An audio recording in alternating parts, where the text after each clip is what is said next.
Camp ত্যাগ করে বেআইনিভাবে ঢাকায় গিয়ে সমাবেশে যোগদান, সচিবালয় ঘেরাও এবং ছাত্রদের ওপর হামলার অভিযোগে কুমিল্লায় কর্মরত ৯৬ আনসার ও গ্রাম প্রতিরক্ষা বাহিনীর সদস্যকে চাকরিচ্যুতির সুপারিশ করা হয়েছে।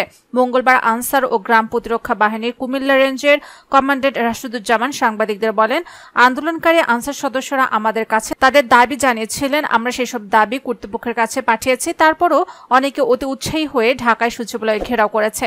তাদেরকে আমরা বিদ্রোহী হিসেবে দেখেছি। এদেরকে বহিষ্কারের জন্য সুপারিশ করা হয়েছে। এছাড়া তাদের ব্যাপারে আইনি পদক্ষেপ নেওয়া হবে। তিনি বলেন, কুমিল্লা রেঞ্জ থেকে এখন পর্যন্ত মোট ৯৬ জনকে বহিষ্কারের সুপারিশ করা হয়েছে।